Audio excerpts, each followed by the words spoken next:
Hello, everyone, and welcome to this conversation series in celebration of International Coaching Week. For the past 4 weeks, you've been hearing from one of our guests who are coaches, entrepreneurs, and agile coaches themselves.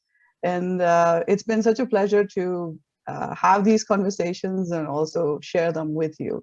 So thank you for all the feedback that all of you have shared so far, and we hope you continue to enjoy this series.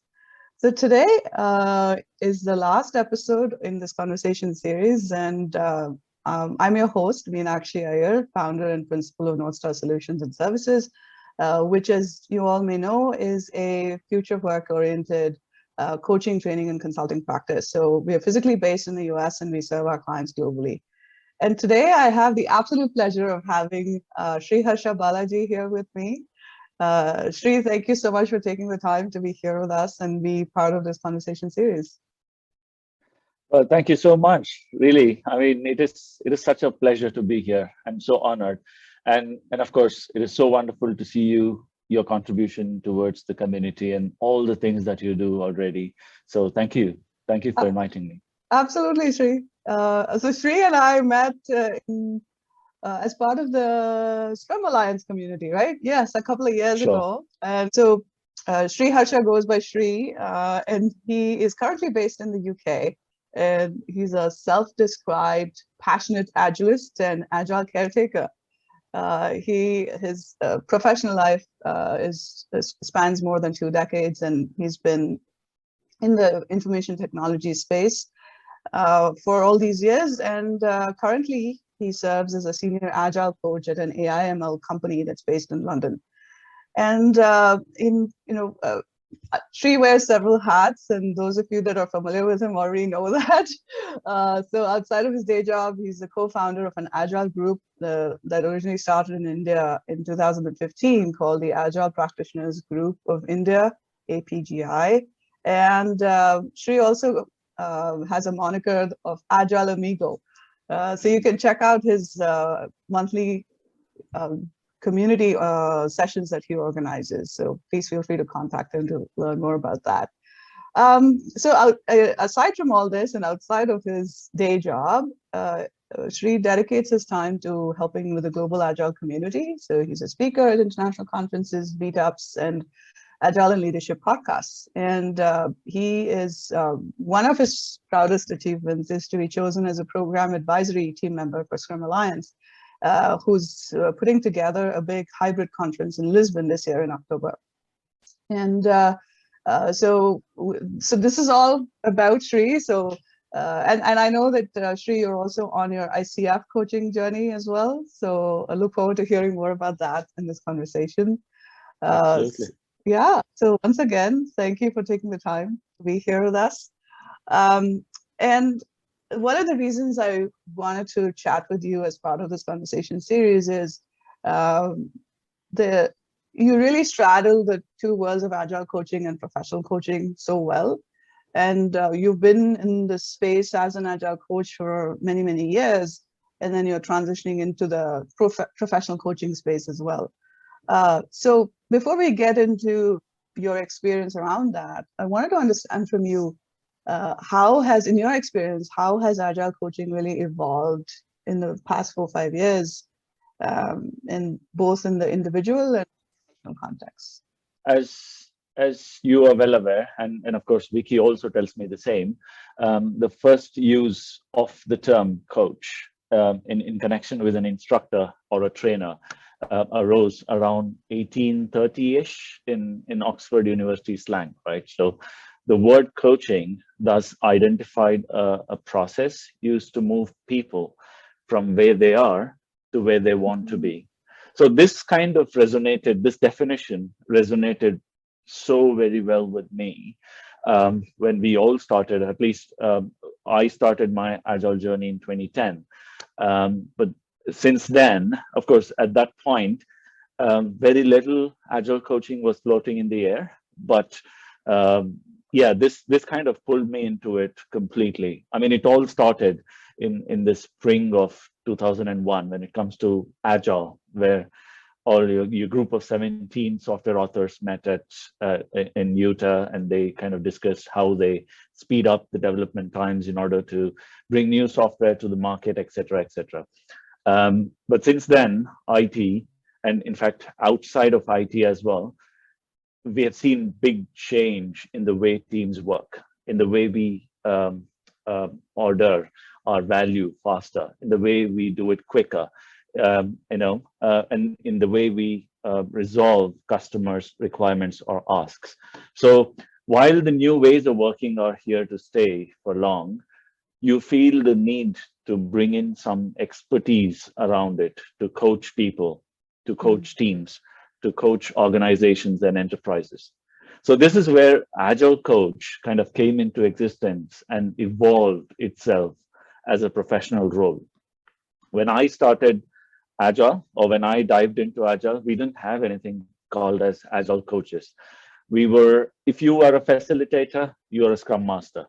And if you're coding, you're a developer. So if you are high on product knowledge, business knowledge, then you're a product owner. So this is exactly how we started it. But later on, as I said, since we are going beyond just IT, this is where your coaching came into picture, and now it is evolving itself as a professional role. But in the individual or in the organizational context, anyone can do Agile by bringing in some practices into their ecosystem. This is purely based on my experience, right? So anyone can do Agile by bringing some practices. So if I bring daily Scrum meeting into my system, should I call myself as an Agile organization or an Agile team? Debatable. Being Agile is something which is very important. Now, this transition between doing Agile to being Agile, this is where your Agile coaching comes in handy, right? So being Agile requires more than using Post-its, more than using the notes, chart papers, gathering around in the morning and saying and calling it as daily scrums. It requires you to not only adapt or adopt to new processes and techniques, but it also requires you to show up in a completely different way at work. But no matter your role, your level in the organization, what started out as a new way of software development 20 years ago or since then, its inception kind of revolutionized the organizations, the leadership teams, the individual teams, the way we react, the way we interact with our customers, and the way we reward our people in an organizational context, right? But when it comes to your individual perspective, there's a lot of debates that have happened to understand who can move into Agile Coach's role, really. What is it, a natural progression for a project manager to get into an Agile Coach's role, or is it something else? So these kind of debates are happening for the last 4 or 5 years as to who can take up the Agile Coach's role, really. The majority of the Agile coaches, as per me, based on my experience, have started out as Scrum Masters. And I simply found that transitioning into Agile Coach was a natural progression from the role of a Scrum Master, because they would have worked with teams and individuals. That bit of coaching element, which we're going to talk about in the next few minutes, the coaching element became a stronger requirement within their skill set. So as it helped the Scrum Masters to move from their mentorship to coaching and try and move that mindset shift between mentor and coaching. I think that's the evolution which I can talk about Agile coaching for the last 4 or 5 years. Thank you so much for that. A few things stood out for me, and this is kind of emerging as a theme in the series as well. Love to hear from you the etymology of the word, if you will, coaching as a process of moving people from where they are to where they could be or where they want to be. And this has emerged in our previous conversations. And one of my coaching colleagues talked about this. It's like, it's not about, coaching is about moving from, not moving from bad to good. So it's not remedial, but it's moving from good to great. right? And that's what emerged for me when you shared that. And I also loved how you framed in the context of agile coaching, from shifting from doing to being, and that's where coaching helping out or being a supportive strategy in that. Sure. Yeah, and the third thing that stood out for me is how you talked about career progression from the role of a Scrum Master to that of an Agile coach. A lot of times, I'm sure you've seen that because you've done this longer than I have. One of the primary roles of the Scrum Master is to really coach the team, right? That individual team, and support them in being agile. And then you start doing it at a much larger scale, enabling you to get into that agile coach role, really. Um, so as you were speaking, another question that popped up for me was, what was your pathway into becoming an agile coach? That is exactly what I told you. I was I was a project manager 15 years Okay. ago, or less than that, and I transitioned myself into a Scrum Master. While I worked very closely with the teams, collaborating with them, undergoing a transformation alongside my teams itself. Mm, So it was a natural role for me to kind of take up, because yes, I've been there within the team's level, trying to coach them, trying to bring everyone to the same level in terms of understanding, education, training, etc. Then I wanted to uh, move closer to one more step to the leadership or the enterprise, which again, today in mm, today's world, we call it as an enterprise agile coach or a mm, transformation coach, where you predominantly work with leaders, organizations, executive structures, and essentially mold the culture of the organization, right? So mm. that has been my journey since 2010, from a project manager slowly becoming a Scrum Master and an Agile coach, now slowly moving in towards an enterprise Agile coach-ish. Mm, mm. Yeah, And I know that you're also a Scrum Alliance certified agile leader. Um, how does that play into, and now you're also on your ICF journey, International Coach Federation journey as well. So how do these two compare, if you will, in your experience? great question again, because when I when I take up or when I took up these certifications in the past, I've had a lot of mind map, which I put in, a lot of drawing sketches to see which one is the right certification for me. Is this the right one for me to invest my money? When we Mm, talk about agile coaching, we talk about faster realization of ROI, which is return on investment. mm, So, of course, anything is an investment. So I kind of looked at it that way to see, okay, if I'm investing here, my time here, what am I getting in return? What is the value add for me in my professional career growth? So that's how I looked at it. And of course, the ACC, which is the ICF journey, and of course the CAL, or the Scrum Alliance's certified agile leader, kind of helped me think through the journey in terms of understand which direction you want to go, and try and be more assertive in your own thinking, and be it communication, be it I've used the same coaching 6 factors in order to better my career so far. So, for example, if I'm approaching a trainer or a mentor, asking them their opinion on where should I be going next, I'd be listening to them a lot. I'd be asking more open questions to them, mm, to ask more of their ideas and suggestions based on their experience. Of course, mm, when I said mentor, obviously there is a mentor-mentee relationship, and we've maintained that sustainable relationship to understand I could get maximum out of that mentor in order to shape my career myself. So mm, I've used these ideas and approaches for me to shape my career up right from my project management days to where I am today. mm, mm. Thank you. Thank you for sharing your journey. Thank Um, you. yeah, so, as I'm hearing you speak through this, one of the questions that pop up for me is, what are some barriers that you've seen in the context of agile coaching, like barriers to creating impact as an agile coach?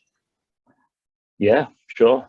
I mean, yeah, for an agile coach, I basically see four big barriers that can impede uh, creating positive impact at the organization level, right? Um, First and foremost, I think we all talk about this called as culture. It is Mm, such a it's a term which people have loosely used in the way they want to, sadly. So how can a team or an organizational culture be a barrier, right? So this is what I'm going to put my point of view forward. To answer that, I mean, we need to understand what makes up the culture of an ecosystem. mm, So, according to an article, I think it was published by Society of Human Resource Management mm, some time ago, an organization's culture is defined as a proper way to behave within the organization, right? mm, So, the culture consists of shared beliefs, values established by the leaders of the ecosystem. And of course, it is then communicated, reinforced through various methods within the employee perceptions. So this is how they define a culture, which mm, kind of again resonated with me very well, because this is what is culture. This is what, when we talk about right mindset, right culture, what are we talking? We are talking about various methods, various ways of your shared beliefs. How are you implementing these? So mm, organization culture sets the context for everything an enterprise does.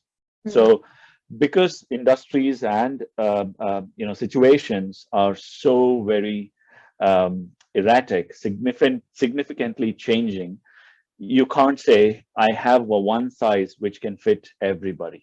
mm, That's unfortunate. You don't have a one size fits all culture template.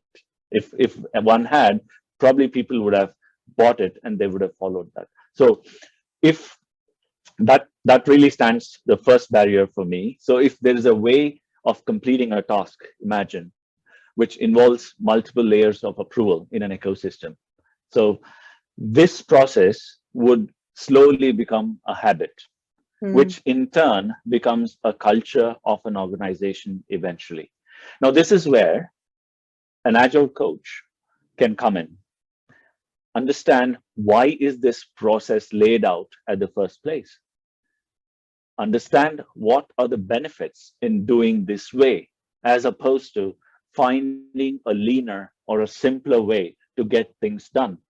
So that transition, the way you look at things, you should have some stimulation, somebody to stimulate that thought process, change in the thought process. So that is where an agile coach can come and change and challenge this barrier and change the culture. That's where we say culture has been the first big barrier for me in mm, creating a positive impact at the organization level. Second is the clarity of the vision and the goal. Most of the organizations that I've worked in the past, they had the intent, but they didn't know what was it. mm, Uh, I mean, based on my experience, again, most of the organizations thinking they want to move into agile ways of working, and they think that's their goal and vision, which is wrong. Agile and lean, or any kind of Scrum, XP, whatever you want to take, they all act as an enabler to achieve the bigger motive or the bigger vision, which is satisfying your customers, realizing your business value fairly early and early in the process, right? So get your business and devs to work with each other, as opposed to looking at siloed mm, business units or business areas within an organization. Now, this is my second barrier. Um, Agile coach's role is again is a key role here to help the leaders realize how providing real and simple clarity of vision or goal is important. Now, mm, this is where your agile coach's role comes into picture in order to tie those loose ends. mm, So your culture is the first one. The second one is the clarity of vision. Now, the third barrier, which as for me is complex and it's really challenging, is a big disconnection between the customer and the teams building the product. mm, Now, an effective way to address this challenge is to work with your customers, seek feedback, adjust your development based on the feedback, etc., etc. How often do we as a customer representative come in, or ask customer representatives to come in to do our acceptance testing? How often do we take those results and improve the stability of the product, they improve the quality of the product? Sadly, I mean, again, based on what I've seen for the last 10 years, sadly, it is done as a tick box exercise, not very efficient. This is a complex challenge, as I told you, for an agile coach or for any leader within the ecosystem to break in, as this just not a bottom-up approach, if you like. It is also a top-down. So you've got to have the balance between bottom-up and top-down. I think that would bring or kind of overcome this challenge of disconnection between customer and teams. The last one, which I had in mind in terms of barriers, I mean, there are many, but the last one is, again, collaboration, which is very closely knit to the third barrier. However, collaboration, when I meant, is between the teams within the organization. Now, that's really, really key, because I've observed this in many organizations. The sense of it is like, it's not my monkey, it's not my circus. So if you're tasked to do certain things and within an ecosystem, and you are tuned to only complete those tasks, then you wouldn't probably call yourself as a cross-functional team, do you? You don't call yourself as a self-managing or self-sufficient team, because you're always dependent on somebody else in order to get the product to life. So you're seen as a very siloed team if you don't collaborate within your teams and understand the big picture of why are we doing this, and what are we doing this, and how is it beneficial for the end user, whatever I do on a daily basis. Now, as an agile coach, why is it important for me to bring collaboration between teams? It is very crucial for you to break that silos, right? And bring that cohesiveness. That's what I would want to call it. Bring that cohesiveness between the teams. Well, leaders of an organization should lead by example. How many of us do it? They should be acting as a role model here. They should work across the range of functions within the business and also build diverse teams. I think these are the 4 barriers which I could think of top of my head, which can impede creating positive impact at an organization level. Thank you so much, Ria. I love how you laid it out. And I was thinking it's like the 4 C's, really, right? Culture, clarity, customer interaction, and collaboration. So I never thought about it. Yeah, it's a nice little alliteration there. And could not agree more with all that you shared. And it actually perfectly flows in the next question I have for you is, all of these barriers, and I also loved how you talked about the problem and a potential solution as you were walking us through that. So my next question to you is, how might having a coaching mindset help us, or help agile coaches and other leaders to really work through some of these barriers, especially the 4 C's that you called out: culture, clarity, customer interaction, or disconnect, and collaboration? Absolutely. So, I mean, as you told, yeah, I am on the journey of attaining a credential with coaching through ICF. So, looking at the ICF's definition of a coaching mindset, because you brought in the coaching mindset, is such a critical thing. I mean, as per ICF, the coaching mindset is someone who develops and maintains a mindset that is open, curious, flexible, and client-centered, right? So that's the change which we're looking at. And I would draw some similarities and differences between agile coaching and the traditional coaching in a few minutes. But coaches needs to kind of show up this way during coaching sessions, because it helps raise the client's receptivity and resourcefulness, which are kind of a key for client success. Now, having the right coaching mindset is critical for effective coaching, be it traditional or agile coaching. Mm. It provides greater knowledge of key coaching skills and encourages opportunities for personal reflection on current practices, enable growth. And when you have a coaching mindset, you will expand your knowledge and understanding of coaching, and improvised awareness of your relationship with the coachees, which is critical. Mm. Well, the key areas, they are kind of similar on both sides of coaching, which is traditional and agile, which is Mm. what I want to bring in, are active listening. Mm. Recently heard this from one of the, again, community members to say, learn to listen with your eyes. I mean, if you understand, kind of think back and analyze the code, it's such a powerful quote. Learn to listen with your eyes, which means it's so important for you to look at the behaviors, understand, try and listen to people, etc. So active listening, asking open questions, right? So it's again such an important phase for such an important thing for a coach, as a traditional coach and for an agile coach, while coaching the organizations. Maximizing the coaching potential or coachee's potential. Now, if you're Mm. saying maximizing the coachee's potential, it can be, again, on a traditional coaching side, which is the one-on-one coaching or a team coaching.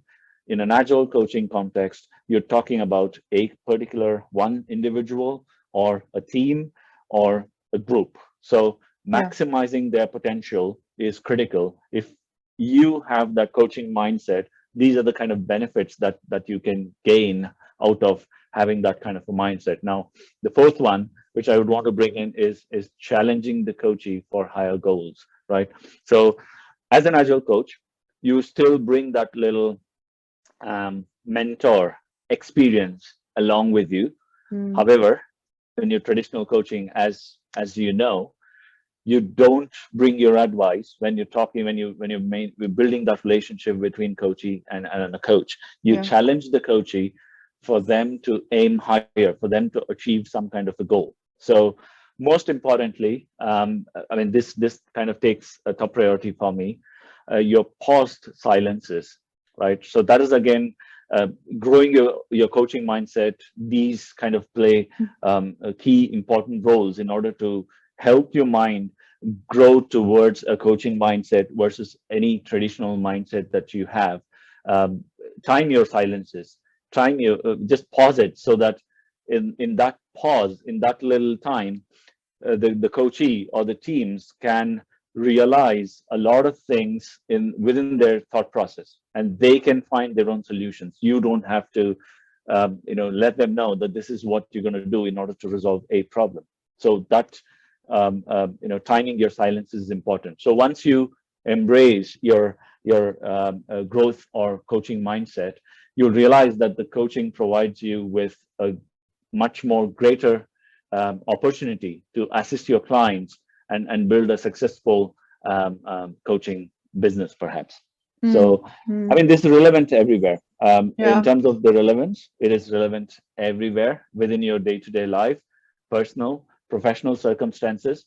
As an agile coach, I've personally tried living these by example, and I can draw um, many parallel lines across active listening, asking open questions, maximizing the team's potentials, challenging the team, challenging the status quo of the ecosystem in Mm. order to bring the best from within.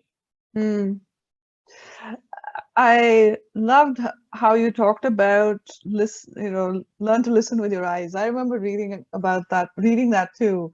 And you talked about the main aspects of a coaching mindset: being open, being curious, flexible, and of course, listening as a main tool, and being comfortable with with silence. I love how you call that out. It reminded me of a Mozart quote that says, "The music Mhm. is not in the notes, but in the silence between." And Lovely. isn't it like, just think, I mean, when I saw that, I thought about it for a minute and I was like, yeah, uh, you can't really, it's like you can't appreciate light without the darkness. It's that kind of a thing, right? Um, so what's your personal definition, or how do you personally show up as a coach? What's your coaching mindset like? I mean, to be honest, when my personal coaching mindset is always been, I mean, maybe you call it as a personal trait or a personal character as well. I'd like to listen to people more, rather than okay, here you go, this is what it is, go, happy days. I'm not that kind of a person. I don't know, maybe my upbringing has helped me being in this role today, performing what I'm performing. So more of listening guy, and that's how I go to understand the ground reality first, especially in the agile coaching transformation side, which I'm currently involved in. I do not want to put forward my experience or my views straight away. I would want to understand the ground reality first. I'd want to understand and listen from them. What do they have already that's working for them, right? So before challenging a system, or before challenging the status quo, I would want to understand why is it there first in the first place. I'm sure there should be something somebody would have thought and put something in place. I would want to understand what's in that. For us to even understand and move up the curve, you will need to understand where you are at the moment. So for me, the first thing comes to my mind is to listen, to actively listen to what people say. And the second one, obviously, is around the same order, which I told you about the key areas of coaching or coaching mindset, is to ask as many open questions as I can. Because once you ask those open questions and allow them to think through the answers, that's when they would come back to tell you more than what you would probably know if you go through a document or a PowerPoint presentation. So I think I've followed that. It's not just within my 9-to-5 day job I use this. I do the same thing at home as well. If we have a situation, I would want to understand what's happening and why did we get into it, and then ask questions as to why did it happen, what is the root cause, etc., etc., before we actually call out a solution for that. So once you start drilling into these, and most important, again, the third one is the most important thing for me, is to inspect and adapt, right? So in Agile, we talk about inspect and adapt, retrospectives, introspection, self-reflection, etc. We do that all the time. I personally do that all the time, be it home, be it office, be it anywhere. So as and when you inspect and adapt, I mean, that's the mindset which I go with. So accept failures as much as you learn from it. I mean, you get disappointed as well, but the brighter side of things is you learn from it so that you don't repeat the same thing again. So don't be afraid to fail, ask open questions, and active listening. These three would be my three-dimensional view when I go into any organization or approach any situation at home. That's fantastic. And, what you shared in terms of it also brought up for me that, especially in the Scrum world, retrospectives are so powerful and so impactful in terms of inspect and adapt. And one of the things we as coaches in the professional coaching world support our clients or coaches in doing is self-reflection, so that they're able to come up with solutions by themselves, right? We help them equip themselves with that. So yeah, that was fabulous. You've alluded to some of this already, but I wanted to ask you to share a little bit more, maybe 2 or 3 points around how does Agile coaching really influence the employee experience and engagement within organizations? Sure. I mean, that's a brilliant question. I mean, before I answer that question, Meenakshi, I would use this analogy to explain to many. In terms, if you want to understand Agile coaching, what Agile coaching is, look at a professional sports team. So on a sports team, there's usually a head coach and numerous assistant coaches. Now, if you want to map that to your organization, a head coach there is an agile coach here. Assistant coaches are your scrum masters.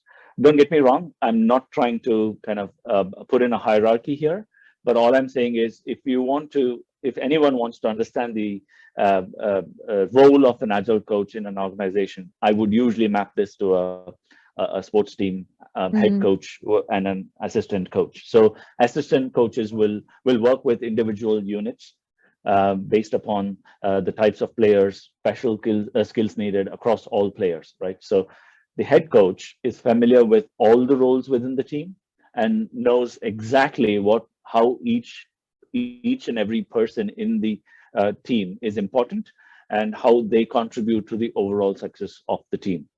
Now, having said this, agile coach is not much different in corporate worlds. Unfortunately, titles are important. So the agile coach title is usually equivalent to a head coach, which I told you. It may not be exactly the same, but it sometimes helps others visualize the relationships, right? While professional coaches have no agenda as such, agile coaches will bring some kind of an agenda with them in terms of working with teams, working with executives, clients, organizations to create more effective organization or creating more self-sufficient teams. Now, creating a better place for you to thrive in becomes very important. Now, how does that influence employee experience and engagement, which is your original question? Setting the foundation is the first step in your traditional coaching, while agile coaching needs to define the end goal, that is laying down the vision. This warrants you're collaborating with the leaders and frontline engineers. That's your engagement. Now, co-creating the relationship as your second step of your ICF's core competency.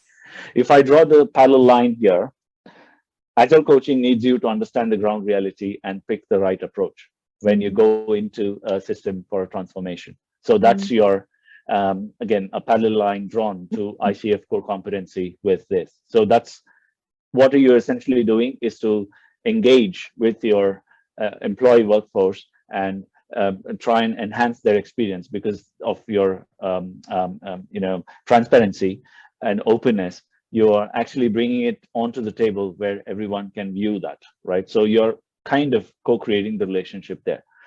Communicate effectively. That's your third step, which is required if you're building a lean organization with employees motivated all the way. So that's your kind of communication step, which kind of comes in, and of course, facilitating learning and results is what ICF calls it as a fourth step. I'm just trying to kind of bring these two together.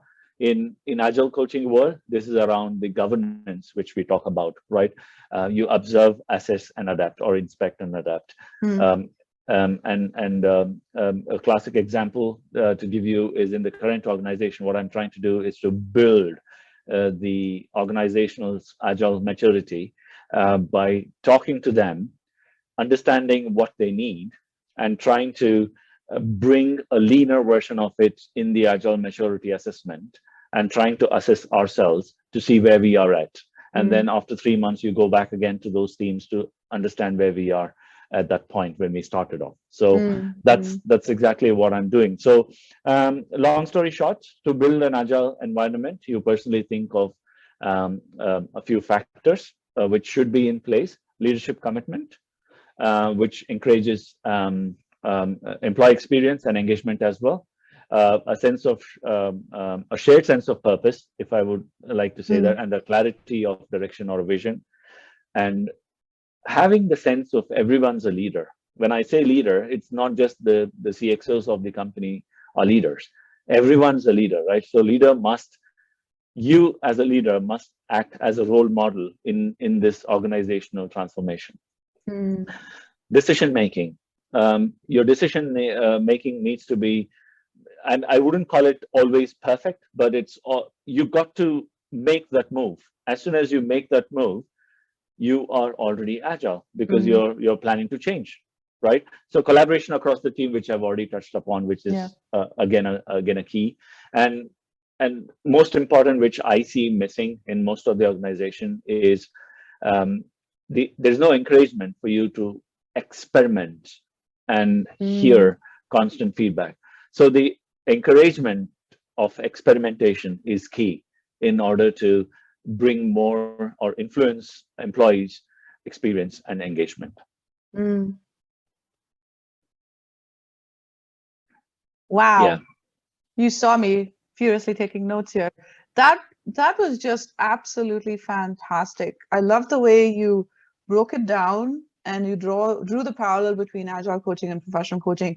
And a couple of things that really stood out for me are agile coaches do have their agenda. Their agenda is in they're advancing the organizational agenda or the business agenda, if you will. Whereas a professional coach, you always start, it's a client's agenda.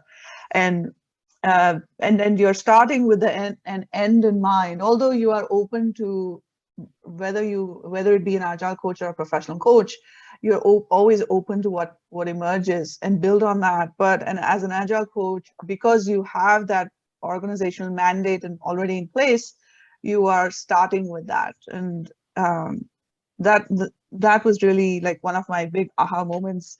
And I especially loved how you called out everyone is a leader. And that's something I'm personally very passionate about. And I talk about self-leadership and leading from anywhere or leadership from anywhere. And I think that in order to build a truly self-directed team or organization, leadership really needs to be democratized. And I find coaching in general and agile coaching in particular in the technology space to be a perfect vehicle to allow for that. And then, absolutely. yeah, and creating room for experiments. Really, really love that. A lot of takeaways for all the technology and people leaders out there. Um, as we wrap up our conversation, Sri, I'd love to hear from you. What's your message to aspiring coaches, aspiring agile coaches in particular? Right. Okay, let me see where to start. Uh, uh, First and foremost thing, understand it's a journey. It is not like a doctor's prescription where you take a pill in the morning, a pill in the night, and next day morning you're an agile coach. Sadly, that's not an easy way. There are no shortcuts. It will take time. It is a journey. You will have to go through the journey yourself. I can write down my experience, my agile coaching journey, which may not match yours. So create your own journey. The second thing is learning. So when I say learning, training. Don't see training as something like a 2-day course you will have to go through and finish with a credential or finish with a certification. It is more of a learning. You will have to acquire knowledge in order to apply the knowledge. So acquiring the knowledge becomes key as an agile coach. And most Mm, importantly, which I've already covered in the previous few questions, don't be afraid to fail, to try mm, and fail. As an agile coach on your journey, the more you fail, the better it is. Otherwise, you would have to face that music some point, someday. You'd rather face it sooner, learn from it, try and acknowledge your failures, and accept it. And if you have to accept your failure, accept it and go from there, right? So the next thing is when you're trying to bring in a change within an ecosystem, there will be resistance. You've heard that, right? Whenever you try to persist, people resist. So there will be resistance.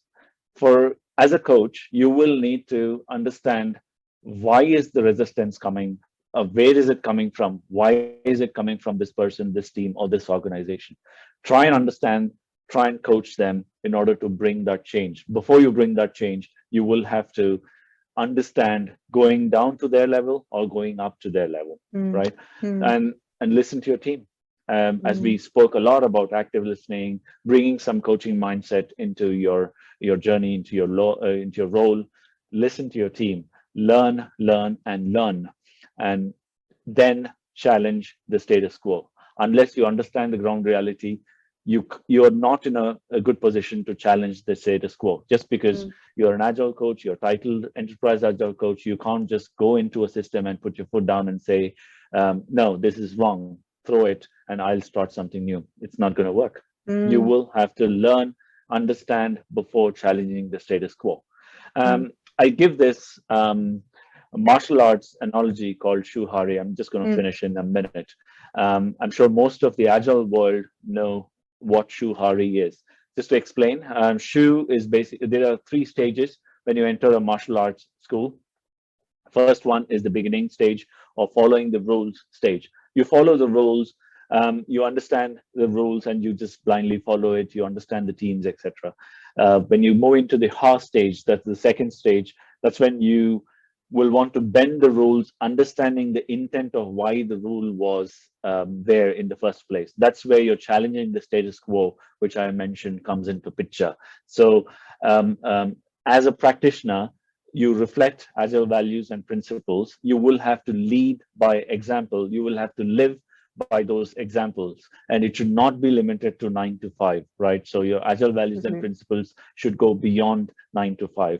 And the last stage is the mastery stage. When you say mastery stage, the master who adopts and invests emerging practices, you will try and bring best practices to your teams to see how best the organization, the teams can attain value from the process.